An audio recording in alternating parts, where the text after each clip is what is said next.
자, 볼게요. 효종. 음, 음. 먼저 효종을 보기 전에 이 상황부터 봐야 돼. 인조의 가계도. 인조의 가계도를 보면은 인조의 가계도에서 재미난 부분을 알 수가 있습니다. 첫 번째, 중전이 2명, 귀인 조씨가 있고, 요 3명이 재밌는 포인트인데, 인열왕후 한씨가 있고, 이 인열왕후 한씨가 뭐 성격이 많이 셌다고 해요. 그래서 인조가 후궁들이된 거에 대해서 상당히 많이 뭐라 했던 사람이라고 하고, 이 인조가 왕이 되는데 인조 반정 때 갑옷을 입혀서 보냈던 분이 바로 이분입니다. 그래서 우리 그 한국사에서 반정을 일으킨 왕들의 공통적인 특징은 두려움에 떨고 있으면 부인들이 갑옷을 입혀서 보낸다는 특징이 있어요. 그다음에 귀인조 씨는 좀 여러분 느낌이 어떤 것 같아요? 귀인조 씨.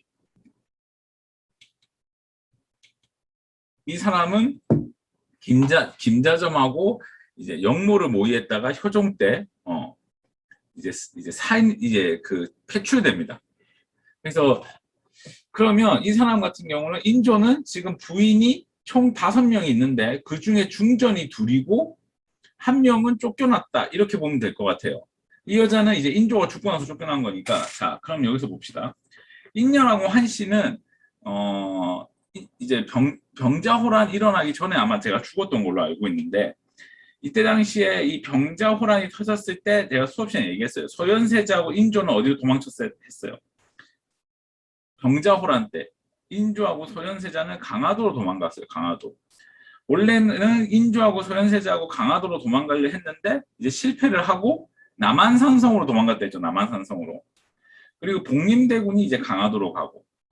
자, 이러한 상황에서 이제 인조가 병자호란 때 이제 청나라한테 지면서 머리를 한 번 절하고 머리를 3번 박는 삼도 고드레인가 뭐 하여튼 그거 하는 거죠. 그래서 삼전도의 굴욕이라고 하는데 이 삼전도의 굴욕을 이제 소현세자하고 인조가 이제 목격을 이제 하게 되는 거죠. 자, 그러고 나서 이제 청나라 이제 우리는 이제 4대 관계가 바뀌어요. 명나라에서 누구로 바뀌어요? 4대 관계가.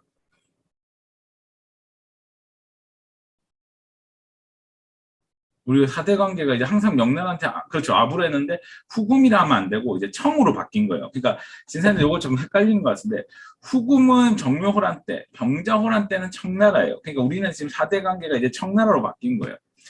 그래서 이제 우리는 4대 관계가 청나라로 바뀌고 또 하나는 무엇이냐면은 이 아들들, 첫째 아들과 둘째 아들을 볼모, 인질로 보내라고 합니다. 그래서 소현세자가 이제 인질로 약 8년에서 7년 동안 7년인가 이렇게 그 가게 되는데 그 이 소현세자는 처음에 아버지의 복수를 해주겠다고 갑니다. 근데 갔는데 이제 소현세자가 뭘 느꼈냐면은 청나라가 야만적인 국가인 줄 알았는데 그렇지가 않았어요. 청나라는 막 러시아랑도 무역하고 서역하고도 무역하고 하면서 엄청나게 많은 문명과 많은 그런 그 기술, 문명 이런 것들이 발전돼 있다는 것을 소현세자가 알게 됩니다. 그래서 소현세자는 오히려 청나라를 이길 수 있는 상대라고 판단하기보다는 소현세자는 청을 배우자고 생각을 합니다. 그래서 소현세자가 생각한 정책은 뭐냐면 청을 배우자. 우리가 지금 조선이 청나라를 이길 수 없으니 청을 배우자라고 생각을 합니다. 그래서 이 소현세자는 이제 청나라를 배우기 위해서 청나라의 관리들도 만나고 청나라 사람들하고도 이제 교류하고 막 이런 식으로 이제 해 나갑니다. 근데 이제 그 과정에서 이제 소현세자가 이제 뭘 보게 되냐면은 그 노예 시장에 판매되고 있는 조선인들을 보게 됩니다.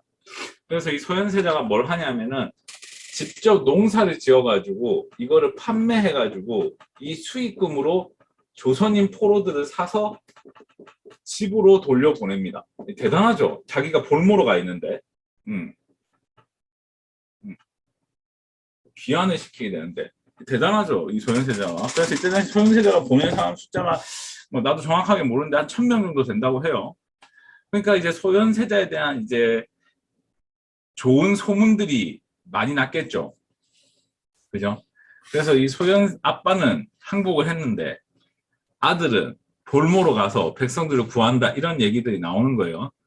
근데 이 인조의 특징이 뭐냐? 이 질투가 또 엄청 많거든. 그러니까 아들이 아버지보다 뛰어난 거에 대해서 이제 화가 나 있었던 거예요. 자, 이러한 상황 속에서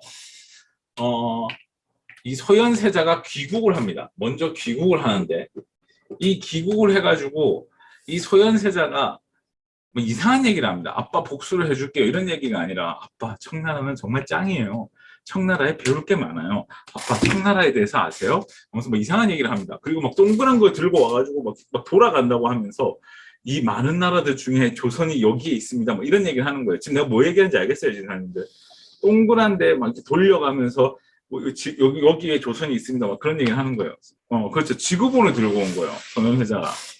그래갖고 막 이상한 소리를 하는 거예요. 그런데다가 또 하나는 뭐였냐면은 갑자기 방에다가 어떤 남자분이 이렇게 매달려 있는 사진이, 매달려 있는 모습이 있는 거예요. 이거 뭘 것 같아요, 혹시? 방에 이렇게 매달려 있는 거, 이렇게 여기 뭔가가 여기 못에 찔려 있고 뭐 이런 모습, 그렇죠? 십자가를 또 들고 온 거예요. 그렇죠? 예수의 모습을 들고 온 거예요. 이 소현세자가 이 천주교를 믿었어요, 이때 당시에. 천주교. 그래서 천주교를 믿었는데 이 아버지한테 뭐라고 했냐면 이때 당시에 하나님을 뭐라고 했냐면 아소라고 했는데, 아소님이 봤을 때는 뭐 다 똑같다, 이렇게 얘기를 한 거예요. 그럼 아소님이 봤을 때 뭐 다 똑같다면 왕과 노비는 뭐야?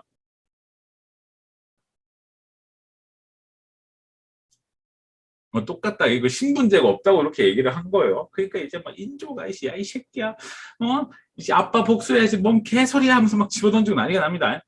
자, 이러한 상황 속에서 둘째 아들이 귀국합니다. 그 둘째 아들이 이제 누구냐? 이제 복림대군이에요. 이 복림대군이 귀국을 했는데 이 복림대군은 평화하고 다르게 청나라 사람들도 아예 만나지도 않고 청나라의 군사 배치 뭐 이런 데에 더 관심을 두었어요. 그래가지고 이 복림대군이 와가지고 뭐라고 했냐면 아빠 제가 복수해 줄게요, 청나라에도 별거 아니에요, 이런 식으로 얘기한 거예요. 그러니까 당연히 인조는 누가 더 마음에 들겠어요, 둘 중에? 그렇죠. 복림대군이 더 마음에 든 거예요. 그러다가 어느 날 이 소현세자가 사망을 하게 되는데 며칠 있다가 얼굴색이 이제 녹색으로 변하게 됩니다.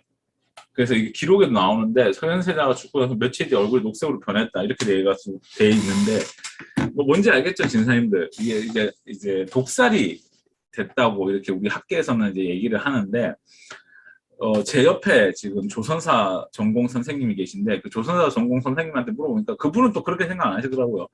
원래 소현세자가 몸이 약했고 실제로 이분의 주장은, 이 옆에 계시는 선생님은 이제 청나라에 가서 농사도 많이 짓고 그리고 그 청나라에서도 되게 힘들게 살았기 때문에 이분이 복림대군하고 달랐던 점은 뭐였냐면은 풍토병을 앓았다는 거예요. 풍토병. 그 동네 병을 앓았다는 거예요. 그래서 그거를 제대로 치료도 안 하고 돌아왔기 때문에 이미 왔을 때 당시 자체가 이미 몸이 안 좋았다는 거지. 그분의 내 옆에 계신 선생님은 뭐 이거는 각자의 주장이니까. 그래서 이 소현세자가 죽었습니다. 그리고 죽고 세자로 복림대군이 되고 복림대군이 그다음 뭐가 되냐?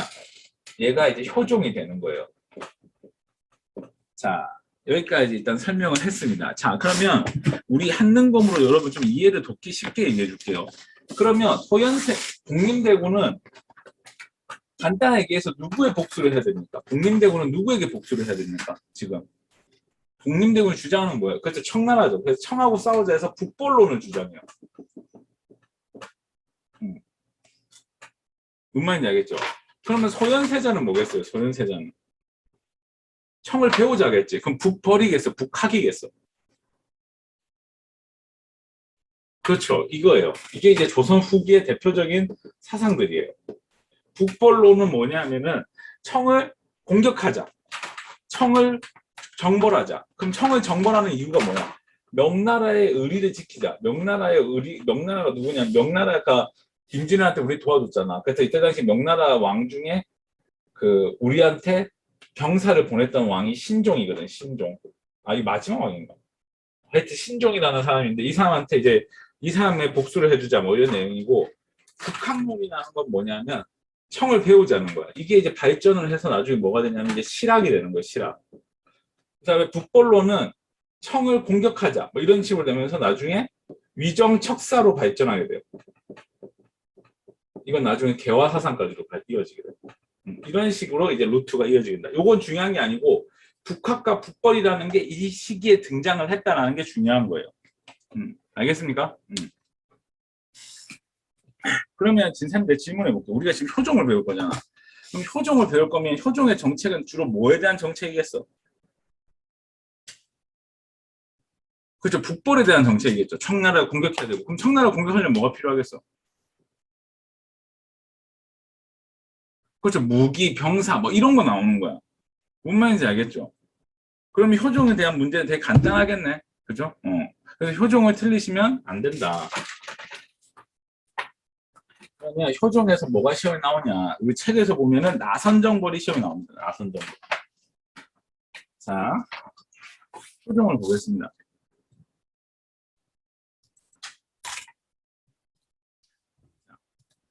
효종. 효종은 청을 정벌하기 위해 북벌 정책을 실시하였다. 대표적인 인물은 서인의 송시열과 이완 장군이 있다. 자, 지금부터 진사님도 설명을 잘 들으세요. 우리가 조선 전기 하면, 자, 우리 말 생각해 봅시다. 조선 전기의 살인파 또는 그 살인파들 중에 생각나는 사람 얘기해 보세요. 살인파들 중에 생각나는 사람.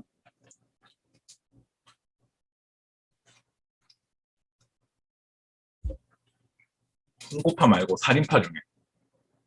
붕당 정치도 살인파입니다. 살인파가 붕당된 거니까 그래도 살인파지. 살인파 중에 생각나는 사람. 아무나 얘기해 보세요.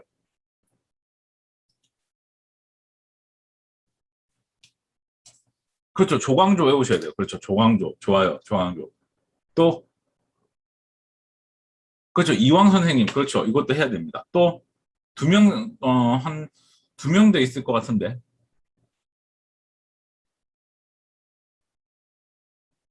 그렇죠. 이희. 그렇죠. 이희 선생님. 이제 한 명 더 남았다. 임진왜란 때 영의정 하셨던 분. 그렇죠. 요 내부는 반드시 공부를 하셔야 돼요. 요 내부는. 근데 이제 조선 후기에 가면은 또 조선 후기에 유학자들이 있을 거 아니에요. 그럼 조선 후기 유학자도 공부해야 될 거 아니야. 다 필요 없어. 그냥 다 공부하지 마. 그냥. 나머지는 거의 나오도 안 해. 한 명만 공부해. 송시열. 음. 누구만 공부해라고? 송시열. 음. 그래서 송시열 선생님만 공부하시면 됩니다. 괜히 다른 거 공부해가지고 마음 슬프지 말고 무조건 누구만 공부해라고? 송시열만 공부해라. 송시열에 문치 많이 나온다. 자, 그러면 이제 송시열 선생님에 대해서 좀 보도록 하겠습니다. 어, 자, 송시열 선생님. 거기 보면 기축봉사라고 제가 적어놨는데 찾았습니까? 기축봉사.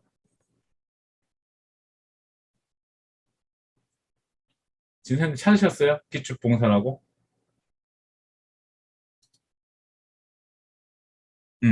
그 기축봉사라는 뜻이 뭐냐면 명나라의 의리를 갚자라는 뜻이에요. 기축봉사. 명나라의 북한이라고 됐냐? 이거 틀렸어요. 북벌이라 해야 돼요. 북벌. 음, 북벌. 청나라의 은혜를 갚자 이런 내용이에요. 음.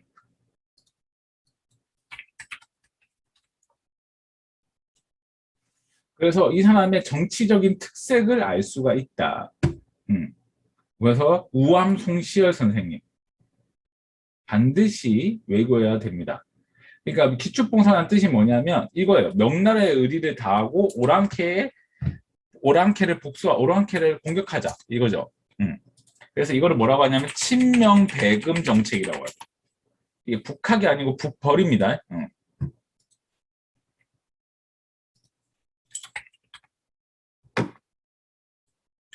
자, 그 다음에 이완 장군은 그냥 알아두면 하면 되고, 나선 정벌 볼게요. 진사인데 나선 정벌. 나선 정벌 이거 시험에 되게 많이 나옵니다. 별표. 표종하면은 그냥 나선 정벌만 공부하시면 돼요. 여기서 나자가 뭐냐면 러시아 나자인데 러시아를 공격하자 이 말이에요. 자, 그러면 잠깐 이걸로 이해할 필요가 있는데 왜 하필이면 러시아냐? 이 청나라 위에 러시아가 있었는데 이 러시아가 이게 중요해. 부동항을 찾으러 왔거든요. 부동항. 부동항이라는 뜻이 얼지 않는 항구예요. 이때 당시에 유럽은 배를 통해서 무역하는 게 엄청난 유행이었는데 이걸 러시아가 못하고 있는 거야. 왜? 10월 되면 바다가 오니까. 그래서 이 얼지 않는 항구를 찾기 위해서 자꾸 내려오니까 이 청나라하고가 부딪힐 수밖에 없었어. 그래서 청나라에서 어떻게 얘기했냐면은 너 자꾸 이렇게 부딪히니까 이제 우리가 한번 러시아를 공격하자 해서 조선 보고 도와달라고 연락을 하게 됩니다. 그게 바로 나선 정벌입니다. 그래서 1차와 2차에 약 500명씩 파견을 하게 되는데 이제 우리 입장에서는 그거죠. 아니 우리가 지금 중국하고 싸울 건데 왜 갑자기 러시아 전쟁에 참가해요? 그때 당시에 이제 효종이 생각했던 건 뭐냐면 우리가 조총 부대를 양성을 했는데 이 조총 부대의 능력을 좀 파악 좀 하고 그 다음에 청나라 군대는 과연 얼마만큼 셀까? 그러면 그런 것들을 확인하기 위해서 우리가 파견을 하게 된 거예요.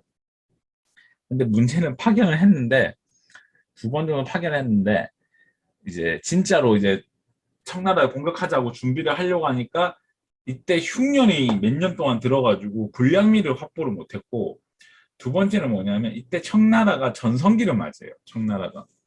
그래서 청나라가 전성기를 맞이하면서 결국에는 나선 정벌은 실패하게 됩니다. 그리고 빈여배에다 하나 좀 적어볼래요. 이 북벌로는 이제 왕권 강화에 이용이 됩니다. 어떻게 왕권 강화에 이용이 되냐면 신하들이 건방져지고 신하들이 뭐 예를 들어 신권을 강화하려 한다. 그러면 이제 왕이 야 북벌하자 이러면서 갑자기 신하들의 관심을 한 곳에 집중시켜서 뭐 견제한다든가 또는 신하들이 가지고 있는 개인 병사 등 그러니까 개인 병사는 없지만 이때 당시에 붕당 정치를 통해서 자신들의 사람들을 이제 그, 병부에 배치하고 그랬거든. 그래서 그런 것들을 걸러낸다든가. 그러니까 집권당에서 집권당에서 장군들을 추천을 하는 거야, 자꾸. 그러니까 오늘 얘기하면 이런 거지. 우리나라는 장군이 되려면 국회의 동의를 얻어야 되는데 이 국회의 동의를 얻기 위해서 장군들이 자꾸 국회의원을 만난다든가 뭐 그러한 것들을 하는 거지. 그러니까 이러한 것들을 이제 왕이 걸러내는 작업을 하는 거지. 그러니까 여러분들은 북벌로는 이렇게 이해하시면 돼요. 아, 북벌로는 결국은 실패하고 왕권 강화에 이용이 되는구나. 이렇게만 아시면 될 것 같습니다. 자, 그 다음에 거기에 보면 요거 있죠. 대동법이 확대 실시되었다. 요거. 김육이라는 분이 나오시는데 김육 이분은 고기를 좋아하나요? 그게 아니고 이 김육이라는 선생님도 시험에 한 번씩 나옵니다.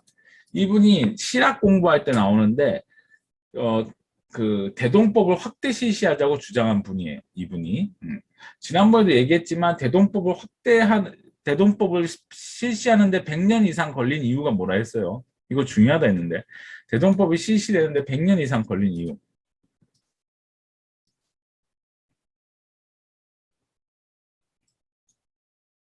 그렇죠. 양반들이 토지를 많이 소유하고 있었기 때문에 토지 소유에 따라 그 세금을 납부하기 때문에 그거에 대해서 반대가 심했다. 그래서 전국적으로 다 실시되는 데는 어느 왕 때 가면 다 실시가 된다? 바로 숙종 때다. 그 얘기를 했고 하멜표류기 요거 시험에 어쩌다 한 번씩 나오는데 이 하멜표류기가 뭐냐면 자 잠깐 볼게요. 이 네덜란드 상인인 하멜이 일본을 가다가 이 배가 침몰했습니다. 근데 이 배가 침몰을 했는데 이 배가 그 제주도 앞바다에서 이제 제주도에서 이 사람이 발견된 거야. 근데 우리는 이때 당시에 네덜란드 사람이 관직이 있었어요. 그 사람이 누구냐면 빈 옆에다 적어볼래요? 박연이라는 네덜란드 사람이 있었어요. 원래 이름은 박연이 아닌데 이 사람이 이제 그 인조 때 제주도에 떠내려와가지고 우리나라에서 근무를 했는데 이 박연이라는 사람은 우리나라를 너무 좋아했나 봐. 그래서 이 박연이라는 사람은 그 실제로 뭐 관직도 받고 뭐 이렇게 좀 잘 살아요. 이 박연이라는 사람이 또 훈련도감에도 있었고. 근데 이 하멜이라는 사람을 만났는데 이 박연이라는 사람이 네덜란드 사람인데 같은 네덜란드 사람이잖아. 그럼 말이 통해야 되잖아. 근데 말이 안 통해. 질문. 왜 박연은 같은 네덜란드 사람인데 하멜하고 말이 안 통할까? 우리 지나가는 말로. 그렇죠. 한국에 너무 오래 있어갖고 모국어를 까먹은 거예요. 그래갖고 대화가 또 안 됐었고, 그래갖고 하멜은 관직도 받고 결혼까지 합니다. 자식도 둘인가 하나인가 이렇게 낳았는데 이 사람이 조선이 진짜 싫었나 봐. 그래서 조선을 몇 번이나 탈출을 시도합니다. 그래갖고 감옥도 가고 기양도 가고 막 이랬는데 결국은 탈출해가지고 이제 그 일본으로 결국 건너갑니다. 아, 나 얘도 이해가 안 돼. 자식이나 둘이나 낳았는데도 그 뭐야 일본 가고 싶다고 징징대가지고 하여튼 일본에서 네덜란드로 돌아와서 이제 조선에 대해서 글을 쓰게 됐는데 그게 바로 그 유명한 책인 하멜표류기입니다. 어, 얼마 전에 그 설민석 강사하고 그 뭐지 책을 읽어드립니다는 무슨 코너가 하나 있었죠. 거기에 보면 하멜표류기가 나오죠. 자, 그 다음에 여기까지 해서 효종을 다 했습니다. 효종을 다 했고 이 문제 풀어보세요.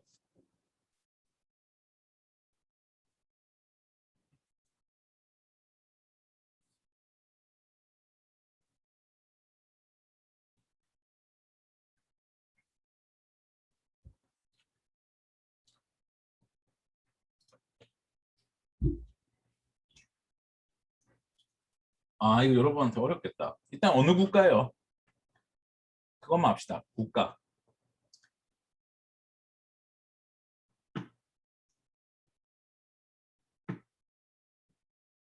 성질이 그냥 5번 맞아요. 러시아지, 러시아. 일단 이게 무슨 정벌이야? 조총부대가 뭐 선발해가지고 두 번이나 싸웠다 이런 내용이에요. 간단히 얘기하면 그죠? 청나라하고 같이. 그래서 이거는 한국사 응용 문제인데 이 러시아 국가와 관련된 거를 고르시라는 문제예요. 그 정답은 5번이죠, 5번. 진사님들 제가 이거 설명 안 해줬는데 기후약조가 뭐냐면 혹시 광해군 펴보실래요? 광해군? 광해군에 보면 기후약조가 나와요. 그래서 설명을 안 해줬는데 그 조선통신사에 보면 우리 앞으로 통신사 보내주기 약속한다. 그게 기후약조예요. 음. 그러니까 기후약조가 뭐냐면 임진왜란이 끝나고 나서 당연히 국교가 단절되는 건 당연하겠죠. 두 국가가 7년간 전쟁을 했는데 근데 이제 일본에서 통신사를 요구하니까 그러면은 그 통신사를 요구하는 내용에 약조를 맺자 해가지고 이제 기후약조가 되고 이 약조 안에 뭐가 들어가 있냐면 포로교환이 이제 들어가 있는 거예요. 이해가 됩니까? 자, 그러면